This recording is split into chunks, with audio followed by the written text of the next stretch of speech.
اندلیب خطابت، خطیب شیر بیاں، طوطی مقال، شورۂ آفاق، بلبل چمن گلستان زہرا والی، خطیب اہل بیت عالی جناب مولانا عامر کاظمی صاحب قبلہ آپ کے روبرو منبر رسول پر تشریف لا رہے ہیں اور فضائل اہل بیت اور مصائب شہداء کربلا سے مومنین کے قلوب کو منور کریں گے۔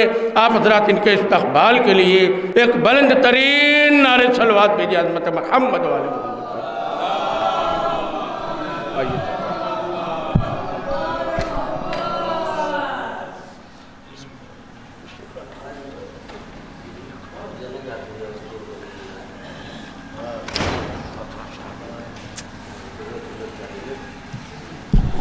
یہ حضرات جو چھٹے ہوئے تھوڑا سا گزارش کی جا رہی ہے کہ تھوڑا سا آگے آ جائیں تاکہ بعد میں آنے والے زائرین کرام کے لیے کوئی دقت کا سامنا نہ ہونے پڑے۔ ایک بابا سے بلند صلوات بھیجیے عظمت محمد والے محمد پر۔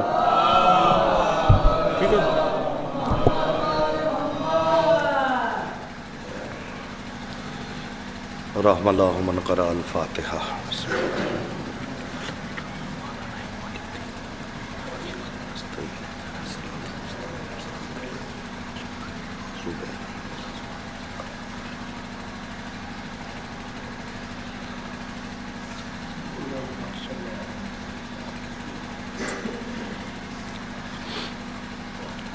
لا حول ولا قوة الا باللہ العلی العظیم۔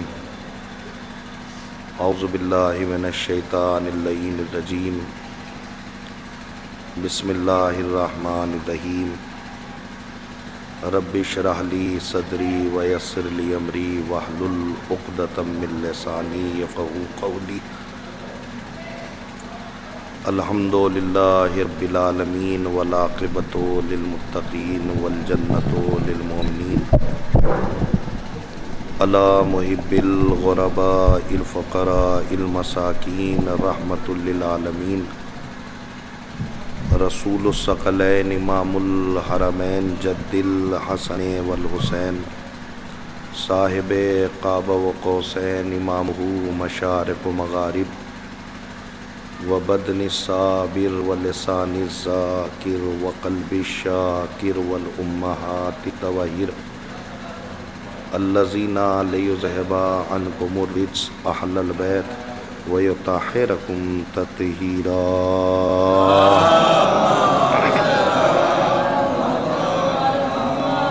وجلالتہم وولایتہم وشجاعتہم وتشہیم اجمعین۔ فاتح باب خیبر، قاتل مرحب و انتر، شافع یوم محشر و مالک حوض کوثر، طالب کل طالب، غالب کل غالب، علی بن ابی طالب۔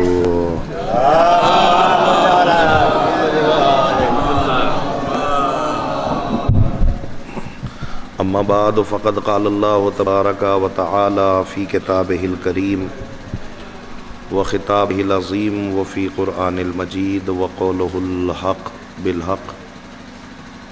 بسم اللہ الرحمن الرحیم۔ صبغۃ اللہ ومن احسن من اللہ صبغۃ ونحن لہ عابدون۔ صلوات پڑھ دیں محمد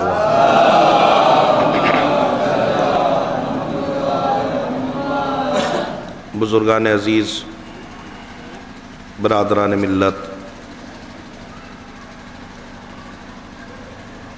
ظاہر ہے یہ مجلس جو بسلسلہ سفر حسینی برپا کی گئی ہے،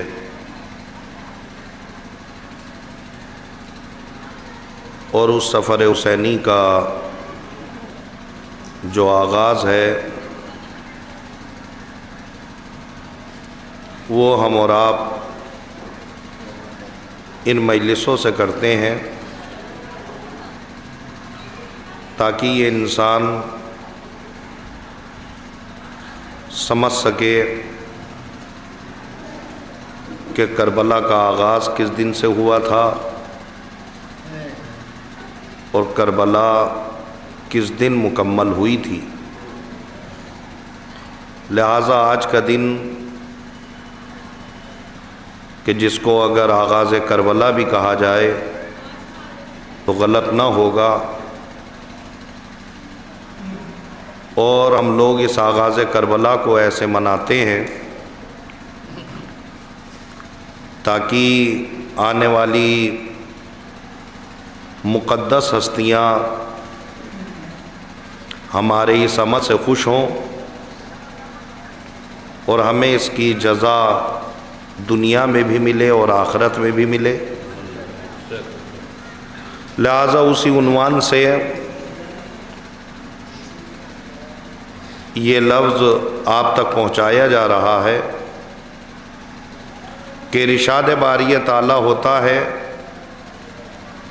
کہ صبغۃ اللہ ومن احسن من اللہ صبغۃ ونحن لہ عابدون، اللہ کے رنگ میں رنگ جاؤ، کیونکہ اس دنیا میں اللہ کے رنگ سے بہتر کوئی رنگ نہیں ہے۔ وَنَحْنُ لَهُ عَابِدُونَ، اور یہ الہی رنگ الہی، کلر الہی انسان کے اوپر اگر چڑھتا ہے تو عبادت الہی سے چڑھتا ہے۔ مجھے اس آیت کریمہ کے ذیل میں دو چار باتیں آپ کی خدمت عالیہ کے حوالے کرنی ہے۔ اس سے قبل ایک بات آپ کے سماعت عالیہ کے حوالے کروں کہ یہ جو فرش عزا ہے، یہ فرش عزا اور اس فرش عزا کی قدر و قیمت اور اہمیت وہی انسان بتلا سکتا ہے کہ جس نے اس فرش عزا کو محنت اور مشقت سے سنبھال رکھا ہو اور محنت و مشقت سے اس نے اس کو پایا ہو۔ یہ باتیں میں ہر مجلس میں بھی پڑھتا ہوں۔ اس کی وجہ کیا ہے کہ ہماری قوم کے بچوں کو اور بچیوں کو کم سے کم معلوم ہونا چاہیے کہ یہ فرش عزا کتنی محنتوں سے مشقتوں سے ہم تک آیا ہے، اور ہمیں اس فرش عزا کو سنبھال کے اپنے آنے والے مستقبل کے حوالے کرنا ہے۔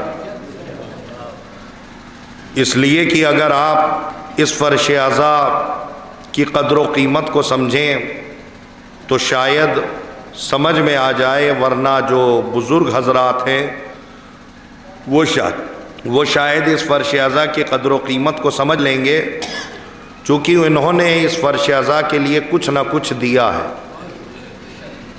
ہمیں آج یہ فرش عزا کی قدر و قیمت اس لیے نہیں معلوم ہے کہ چونکہ ہم نے کچھ دیا نہیں ہے، ہمیں ہمارے بزرگوں نے ہمیں دے دیا تو ہم لے کے چلے گئے، اور یہی وجہ ہے کہ ہم نے جب فرش عزا بچھایا تو فرش عزا کو اپنا مقصد سمجھ لیا، لیکن فرش عزا کا مقصد نہیں سمجھا کہ فرش عزا ہم سے مطالبہ کیا کرتا ہے، فرش عزا ہم سے چاہتا کیا ہے، فرش عزا ہم سے مطالبہ کس چیز کا کرتا ہے۔